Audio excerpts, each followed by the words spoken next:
आज़ादी के बाद भारत देश ने विज्ञान प्रौद्योगिकी और अंतरिक्ष के क्षेत्र में जब आत्मनिर्भर बनने के लिए अपना सफर शुरू किया तो दुनिया के अग्रणी देशों ने भारत को रोके रखने और पिछड़ा बनाए रखने के लिए हर संभव प्रयास किया।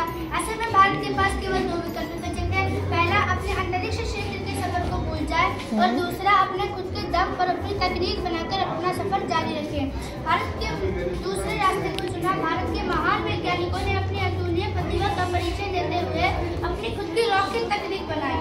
हमारे वैज्ञानिक जैसे डॉक्टर होमी जहांगीर भाभा, डॉक्टर विक्रम साराभाई और डॉक्टर नंबी नारायण ने अपने कर्तव्य से अधिक आगे बढ़कर देश के लिए अद्भुत कार्य किया और भारत ने अपना पहला स्वदेशी रॉकेट 1963 में प्रक्षेपित किया। यह प्रक्षेपण करने के लिए अपने वैज्ञानिकों ने अत्यंत अभाव में काम करते साइकिल और बैलगाड़ी से रॉकेट के उपकरणों को ले जाकर उसका सफलतापूर्वक प्रक्षेपण किया। साइकिल से शुरू होकर यह अंतरिक्ष का सफर आज नई बुलंदियों से छू चुका है। भारतीय सूर्य पर आदित्य एमआर इसरो चंद्रमा पर अपने लैंडर पर विक्रम और प्रज्ञान इस प्रकार भारत विश्व के क्षेत्र में गौरवशाली पर अपना पहला परचम लहराती है। बहुत बढ़िया, वेरी गुड। थोड़ा जोर से, लाउड।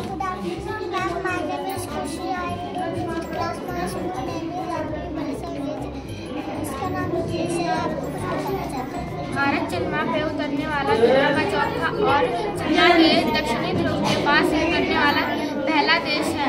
हमारे पीएम श्री नरेंद्र मोदी ने लैंडिंग साइट का नाम शिव शक्ति रखा है। चंद्रयान 3 पूरी तरह से भारत में विकसित किया गया है। इसका बजट 615 करोड़ है और इसकी वजन 3900 किलो है। 14 जुलाई 2023 को इसकी लॉन्च की थी श्रीहरिकोटा, नेल्लोर, आंध्र प्रदेश से।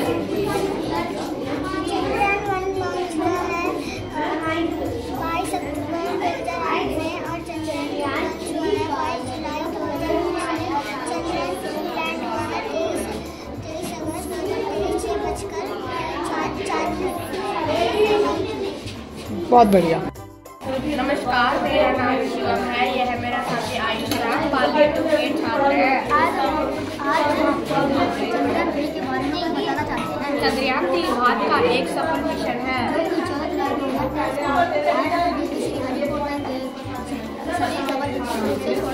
तेईस अगस्त 2023 को शाम 6:04 पर यह यान चंद्रमा की दक्षिण ध्रुव की सतह पर सफलतापूर्वक पहुंच गया। चांद के नक्षत्रों पर जाने वाला भारत प्रथम देश है। इस मिशन से भारत पूरी दुनिया में अपना परचम लहरा दिया है। इसके साथ चांद पर जाने वाला भारत 14 देश भी बन गया है।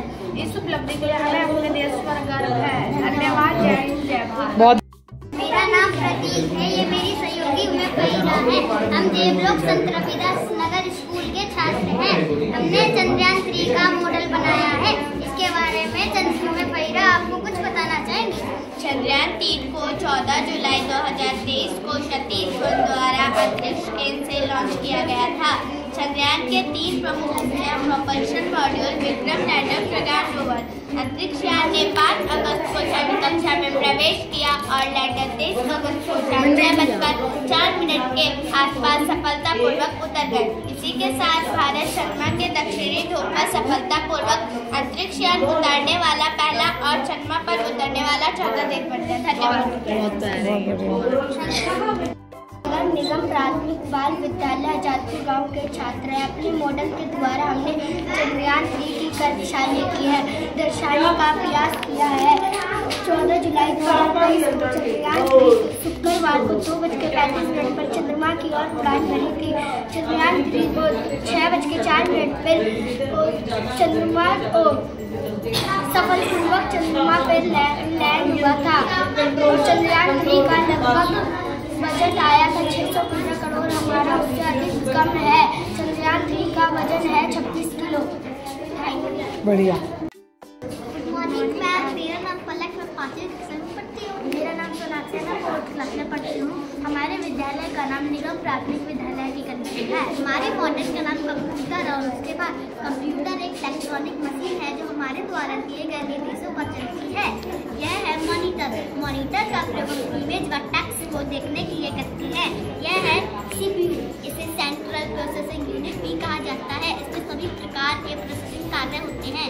यह है कीबोर्ड। कीबोर्ड का प्रयोग हम डाटा को कंप्यूटर में डालने के लिए करते हैं। यह है माउस, इसे पॉइंटिंग डिवाइस कहा जाता है। स्क्रीन पर दिख रहे कार्य को पॉइंट करने की सुविधा इससे ही होती है। यह है यूपीएस, जिसे अनइंटरप्टेबल पावर सप्लाई कहा जाता है। यह ऐसा उपकरण है जो बिजली जाने पर भी कंप्यूटर को कुछ समय तक चलाए रखता है। यह है प्रिंटर। स्क्रीन पर दिखाई दे रहे कार्य को पेपर पर छापने के लिए प्रिंटर का प्रयोग किया जाता है। कंप्यूटर के फायदे: पहला, गति, हम कंप्यूटर द्वारा कार्य गति कर सकते हैं। दूसरा, यह सारा डाटा व्यवस्थित रूप में रखता है। तीसरा, कंप्यूटर इंटरनेट हमें सारी दुनिया से जोड़ता है। चौथा, यह एक मनोरंजन का भी बहुत अच्छा साधन है। पांचवा, कंप्यूटर द्वारा हम कार्य ज़्यादा कुशलता से कर सकते हैं। कंप्यूटर की हानि: लगातार कंप्यूटर का प्रयोग करने से हमारी आंखों पर असर पड़ता है, इससे हमारी आंखें खराब हो सकती है। दूसरा, लोग इसका प्रयोग लोगों का पर्सनल डाटा चोरी करने के लिए भी इस्तेमाल करते हैं। धन्यवाद। बेटा गुड मॉर्निंग मैम, मेरा नाम सोनम है। मेरे स्कूल का नाम नगर निगम प्रतिभा बालिका विद्यालय है। भारत एक कृषि प्रधान देश है, परंतु आज भी हम उत्पादन के मामले में अन्य कई देशों से पीछे है। इसका मुख्य कारण है पारंपरिक खेती। भारत एक विशाल देश है। यदि हम आधुनिक तरीकों को अपनाकर खेती करें तो हमें विश्व गुरु बनने से कोई नहीं रोक सकता। एकीकृत खेती कृषि का एक ऐसा मॉडल है जिसमें एक ही जगह पर तरह तरह के पालन संबंधित गतिविधियाँ की जाती है। एक ही जगह पर कई तरह की फसलें उगाना, पोल्ट्री करना, मछली पालन, बकरी पालन, मधुमक्खी पालन इसका हिस्सा है। इससे छोटे छोटे किसानों को बहुत लाभ मिलता है। उपलब्ध संसाधनों का अधिक से अधिक उपयोग कृषि क्षेत्र में करके बेहतर रोजगार पैदा किया जा सकता है। ये देखिए मैम, ये हमारा मॉडल है जिसका नाम एकीकृत खेती है। यह हमने मछलियाँ उगा रखी है, मछलियाँ पालन किया है, मछलियाँ पालन की है। यहाँ हमने मछली फार्मिंग किया है और ऊपर हमने मुर्गी पालन किया है, बकरी पालन। इनका जो मलमूत्र है वो मछली का खाना बन जाएगा। यहाँ पे हमने पशुपालन किया है। इनका दूध गोबर गौमूत्र हम बाजार में बेच सकते हैं।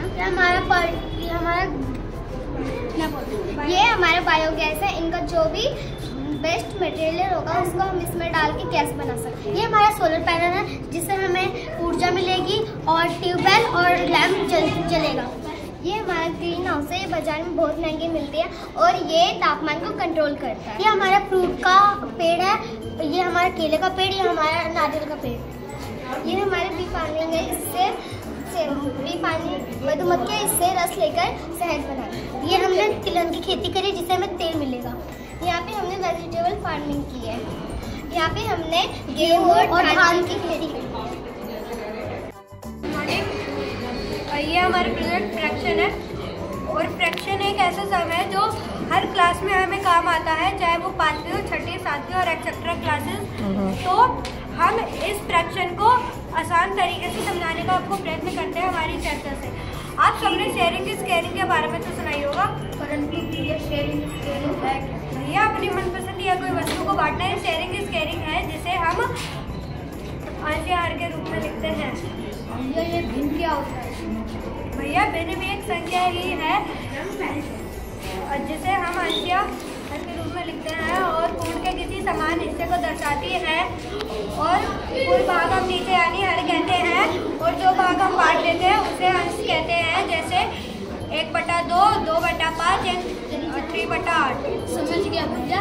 भिन्न का अर्थ एक वस्तु के कुल भाग या हिस्से को आपस में बांटते हैं, हम उसे भिन्न कहते हैं। बिल्कुल सही भैया, परंतु एक बात का ख्याल भी रखना होता है कि हर कभी 0 ना हो, क्योंकि हर का मतलब है कुल भाग। अगर वस्तु के कुल भाग ही 0 होंगे तो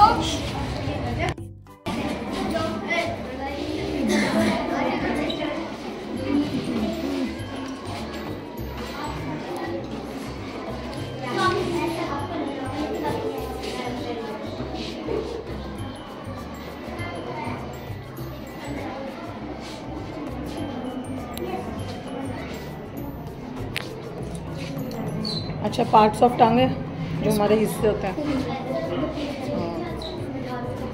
अरे वाह,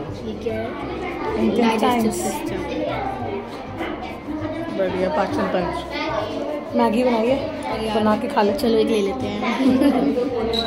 हेल्दी फूड। कुरकुरे उठा लेते हैं उसमें है पैकेट में खाली। दिखाओ, खोल के दिखाओ। अच्छा, और भी खुलता ये है? मैंने यूट्यूब पे देखा था। वाओ, और भी है?